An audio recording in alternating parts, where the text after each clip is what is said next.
Some of my least favorite animals.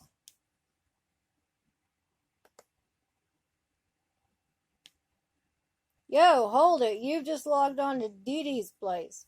This page is hosted by Yahoo Geo. Follow the little man to your own free homepage. I'm pretty sure that's not going to work. Here you will find all my pages. Cats page, my tarantulas page. Nope.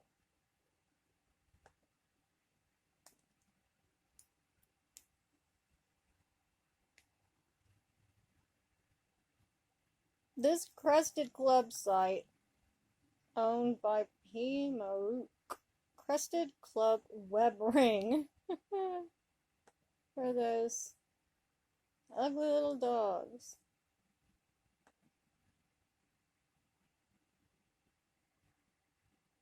Spiritual Chinese Cresteds.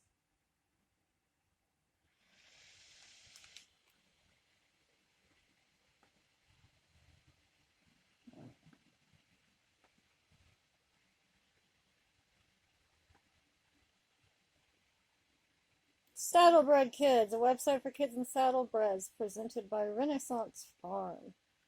Welcome to our website. 4 children of our own grew up knowing how wonderful the American saddlebred horse is. We produce this website in hopes that other children who love horses will come to know this breed as well. Watch for a new issue here every 3 months. This is volume 1, number 4 online. The American saddlebred horse is a man-made breed created to provide a comfortable riding horse capable of long and strenuous work days. This breed is necessarily athletic. It is also a calm and capable horse that doesn't bore easily and that loves to work with people. Many people like the saddlebred horse. You may have seen the Canadian actor William Shatner in the movie Star Trek Generations. Here he is shown riding his American saddlebred mare, Great Bells of Fire. Mr. Shatner is the owner of Belrave Farm, that's pronounced Belrave, by the way, in Kentucky, and is a well-known breeder of saddlebred horses. In 1994, Mr. Shatner rode I Prefer Montana, a half-brother to this mare, in the Pasadena Rose Bowl parade. Mr. Shatner was the Grand Marshal of the parade that year. The theme appropriately was Fantastic Adventure. Other media star American saddlebreds include the famous Mr. Ed and the horse that played Flicka in the wonderful movie classic My Friend Flicka.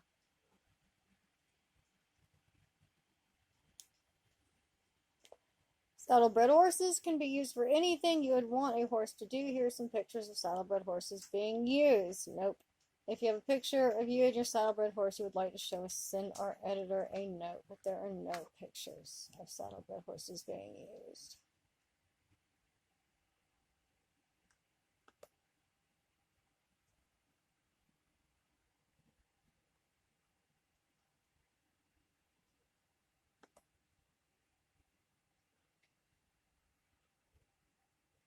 Chihuahuas, the petit sombreros. Aw, we can look at the chihuahuas and little sombreros? That's too bad.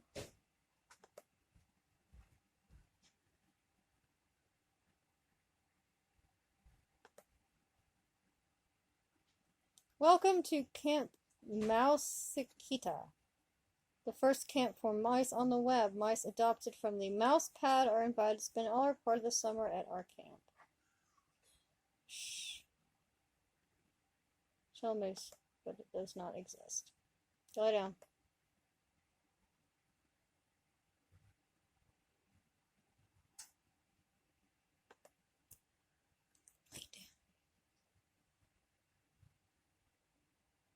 Welcome to my little space on the web.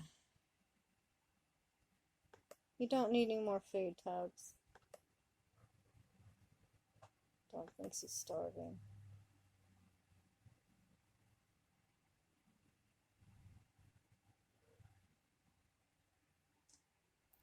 Links, a collection of links which I have gathered in hopes of making this growing community more aware of our world.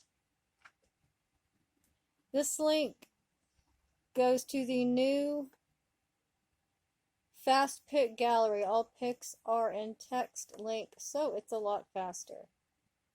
Hi, I'm Tony Umble. Hi everyone, this page is dedicated to Brian Littrell. I wish to thank him for all that he has done, not just for me, but for the rest of the world. He has inspired me to keep on through all my troubles and sorrows.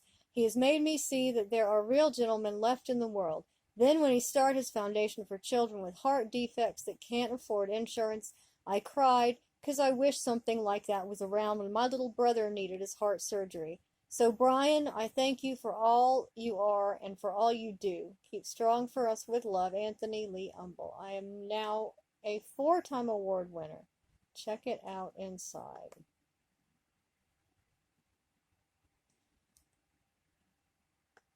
This page is dedicated to a man who is better than all others, Brian Littrell. He is one of the ever-so-dreamy Backstreet Boys. The following link will take you to different Brian galleries. There's even one that will tell you a lot about Brian's life. Enjoy. So, stats on him. Favorite actor, Sandra Bullock. Favorite music, Boyz II Men and Bobby Brown. Brian Littrell fan page. Oh, God.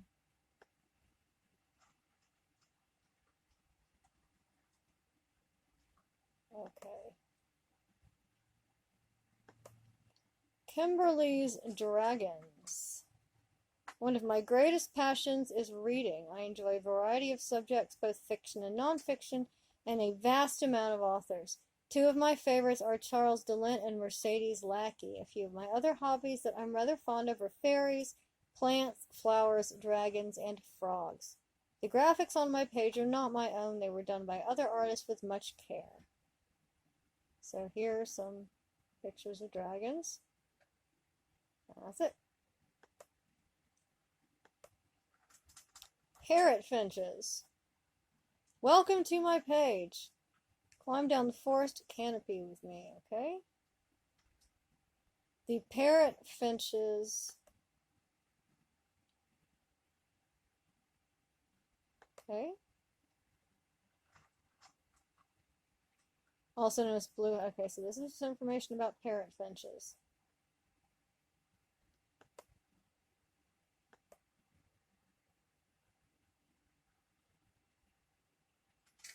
So pretty.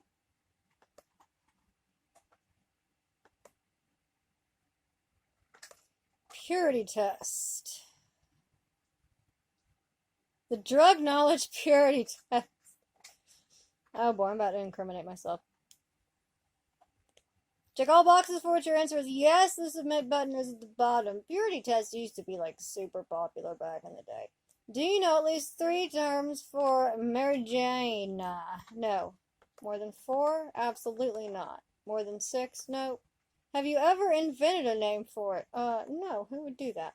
Have you ever smoked Mary Jane? No. Have you ever gone somewhere important, e.g. class or work while stoned? Absolutely not. It's irresponsible. Have you ever driven while stoned? That's even more irresponsible. Have you ever bought the Mary Janes? No. Have you ever bought more than half? No. More than 1. Have you ever grown the Mary Jane? Huh.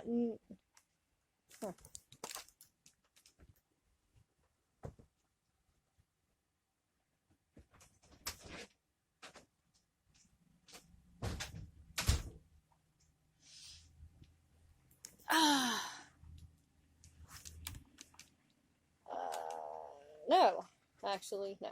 Have you ever sold it? No. Drug dealers do that. That's terrible. You shouldn't do that. Do you own a smoking device? Absolutely not. More than 3? No. Is one or more of them a bong? Absolutely not. Over 2 feet? No. But I know someone who has one. Is 4:20 your favorite time of day? I think that's kind of stupid. Did you understand that question? Yes, I did. But you know what? I'm not into that whole like stoner culture thing. That's not really my thing. I'm not into that. But yes, I do understand the question. Have you ever hotboxed a car or room? No. What does that mean? Have you ever eaten hash pot brownies? Ugh. Actually, you know what? I am not into edibles. That's like not my thing. I don't really like them. Have you ever made them? No, again, that's not my thing. Have you ever made a pipe or bong from something not intended for that use? Uh, that's something that, like, you should really be careful about if you're doing that, no matter what you're smoking out of it. Um, because a lot of stuff you don't want to really burn aluminum and breathe it in. That's really bad for your lungs. Have you ever smoked the Mary Jane on a school campus? No, no. Do you know what a carb is? Yeah, it's a thing your body burns for energy. A G, absolutely not. An O, that's what your boyfriend gives you if he's really good, right? Do you own a scale? Actually, no. Have you ever seen magic mushrooms? What are those? Have you ever eaten them? Absolutely not. Have you ever bought LSD? No, I don't do that. In a vial, do you know another name for LSD? Uh, no? Have you ever tripped? I don't mean falling down in public. Absolutely not. At school? No. Like, seriously, I don't do that. Around your parents? Fuck ever. Do you think. Hey, chill out, Moose. Do you think Jimi Hendrix music sounds like an LSD trip? That's. Whatever, I guess. You ever had a bad trip? That. Not really. One that landed you in the hospital? No, I don't do that. Have you tripped more than 5 times? Never. More than 10? Absolutely not. Have you ever had a trip that affected the rest of your life? Okay, one of my friends one time said that while she was doing hallucinogens, she figured out, like, the prince in her mind figured out, like, the algorithm, the principal understanding of math for the universe. She said, then of course forgot it the second she was sober again. Uh, I I don't know. I don't know. I guess. If you ever rolled, once a really long time ago. Yeah, I know what that means. You can no. Do you know what that means? Yes, I know what that means. Have you done the following to us on crutches, LSD, ecstasy, candy flip? Have you ever snorted ecstasy? That just seems like a bad idea to me. Have you ever injected? Oh no, I don't do that. I don't know. I'm like, I don't care about needles. I'm not scared of them, but I don't know. Once it gets to the point where you're, like, injecting stuff for recreational purposes, my line is before that. That's not my line, but that's, like, way over my line. Do you get an evil grin when you see an ad for the Entertainment Network? Aha, aha, aha. When you see a box of Special K. Okay, I get it because I laughed for that one. But no, like when I was younger for a while, I'd be like, hey, Special K. But, do you know why I asked you? Have you ever taken ketamine? That is not, um, like, oh God, my brain just totally exploded on me. Sedatives are not my thing. I don't like that. I don't like feeling sedated. It's just like, that's not a cool feeling to me. It makes me really anxious. But I do actually know a friend. I have a friend who was in a clinical trial for ketamine as a treatment for treatment-resistant depression, and she said it worked really well for her. But no, I don't do ketamine. PCP. Oh God, I have heart problems. Snort cocaine. Again, I have heart problems. These stimulant things are not for me. Have you seen people snort cocaine? That's actually a really good question. Um, I've been at parties and stuff where people have been doing it, but I don't think I've ever actually seen anybody, like, do it. Been around people who are tripping. No, never. Rolling, absolutely not. Candy flipping, PCP. See that? I don't hang around these people.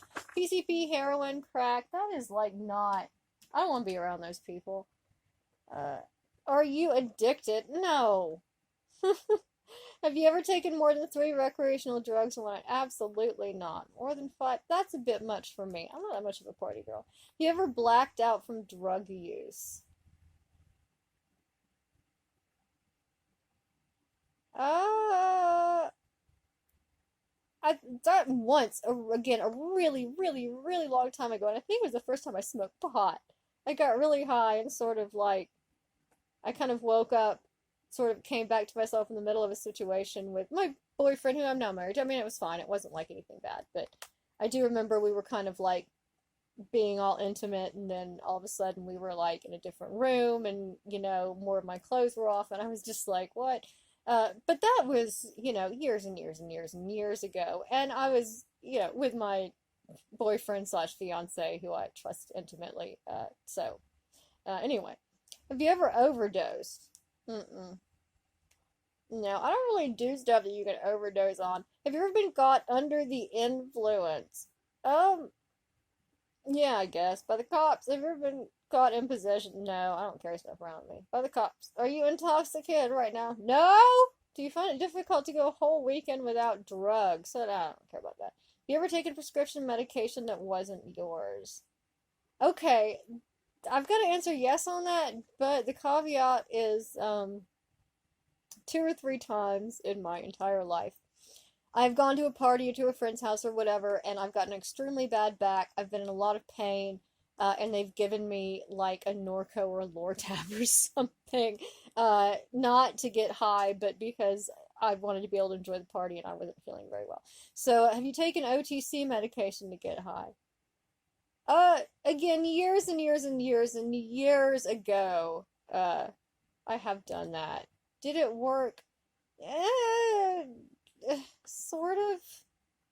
Have you ever faked an illness to get medicated? No, I don't do that. Have you ever sold possessions to get money for drugs? No. Sold yourself? No. Have you ever been in rehab? No. Have you ever been in jail for drug-related offenses? Sold anything besides Mary Jane? Sold drugs of any kind of school campus? Carried drugs on campus?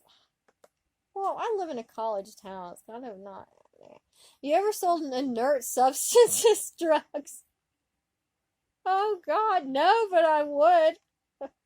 If someone came up and tried to buy drugs off me, I would give them something that was not drugs. Have you ever woken up and not known where you were? No. Not known who you were? Hmm. Have you ever had sexual activity? It doesn't have to be actual sex while on LSD. No. While on ecstasy, while stoned? No, never do that. Have you ever taken a drug test? I've taken job interviews. Of course you get drug tests and job interviews. Did you fail? No.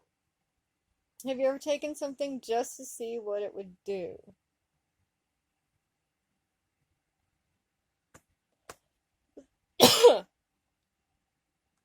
I'm going to say a cautious yes on that, but that would have been again a really, really, really long time ago. Have you tripped while outdoors? That's actually pretty fun. You ever done knife it? No, you know what that one is. Do you feel the need to cut a line? Ew, no. Alright, so now I'm going to take a wild guess that this isn't actually going to give me. No. But I guess we could go back and, like, go through my purity test. Meh. I'm not a super drug person. Not my thing. But I have, like I said, I have heart problems. I've got a lot of medical problems. And when you have a lot of medical problems, you really shouldn't experiment with drugs too much. So I assume that these were a bunch of pictures of snowflakes, but it's just a little broken image thing falling down, which is actually pretty cute. Let's see. Texts and contexts. This is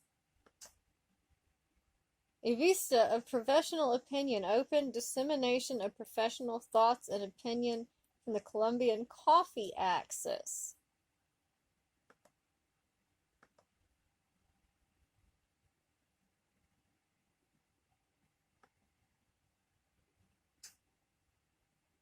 Okay. That's too much for my translator to get.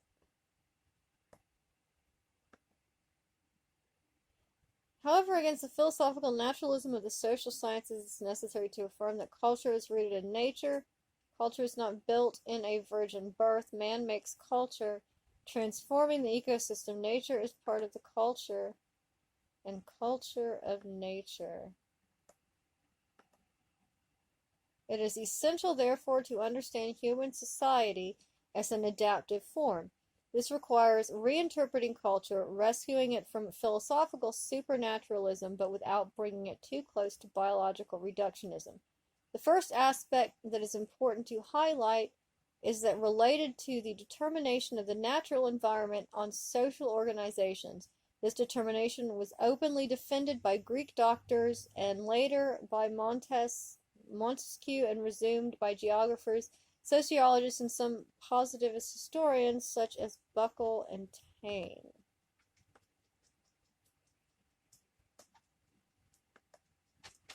The natural environment is the fundamental premise of social formations. However, this influence is not exercised directly, as the currents of geographical determinism claim, but through work. It is the material production that establishes the contact between the individual and his environment, and work involves some kind of social organization. The individual is not the spontaneous fruit of the natural environment, nor are institutions the product of individual effort. The individual learns within the social indispensable practices to survive, and develops them as an integral part of the system. Society, therefore, is already constituted as a structure and as a dam of cultural accumulation when the individual begins his relations with the environment.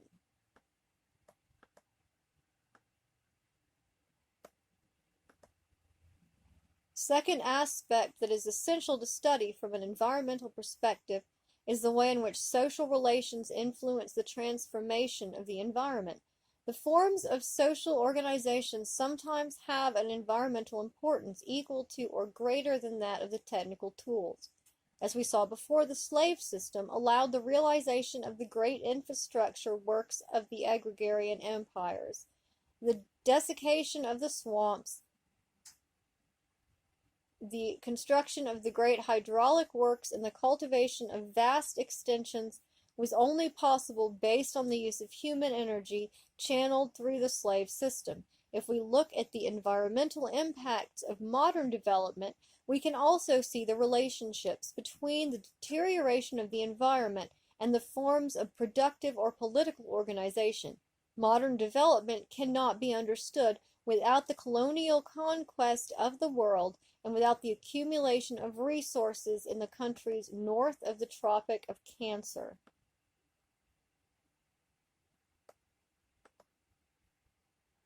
The colonizing deed of Europe had an environmental significance that is just beginning to be studied. It meant above all the annihilation of the native cultures, which had achieved adaptive strategies to the different living conditions, and at the same time the linking of these populations to productive work, where the extraction of mineral resources or the production of agricultural resources for the export. How to explain without these changes in productive relations the environmental impacts of modern history? Just mention some examples. Mining boosted the deforestation of vast regions and concentrated population in generally low fertile soils. Sugar, which was one of the fundamental products of the colonies, meant the destruction of rainforests in eastern Brazil or in the Caribbean islands, and in general left poorly treated soils. One of the most significant environmental problems in the modern world comes from differences in food consumption between the North and South. The protein diet of industrialized countries contrasts with African hunger. Almost all international reports on the environment have warned about this gap. However, it is not a product of technological development, but of the structure of agricultural production itself.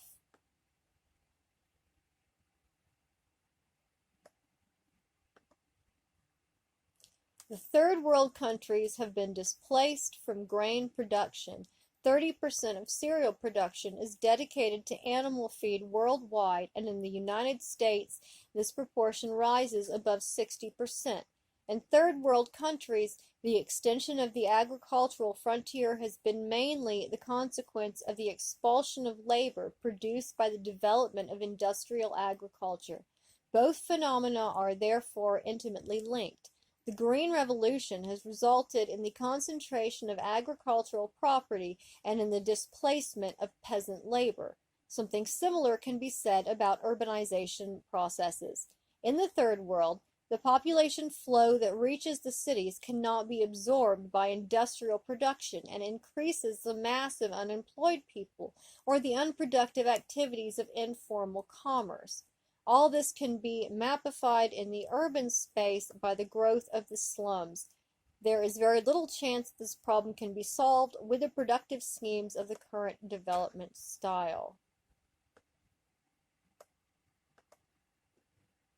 The urban environment problem is not only reflected in the pollution of the rivers, but also has to do with the social network which the city's activities are built. Environmental problems cannot be understood as long as the way in which the network of economic and social relations has been woven within the urban perimeter in an intimate relationship with the rural agricultural environment and with the ecosystem environment has not been analyzed.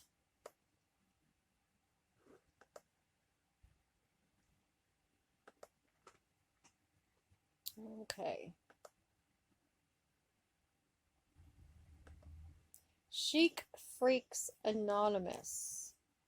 Rella's MIDI page. Here you'll find 2 meg of MIDI files to help support my dad's boring classical guitar page. Don't let my good looks fool you. I'm really a tough cat. Here I am riding tall in the saddle. Alright, enough with the horseplay and on with the MIDIs. No,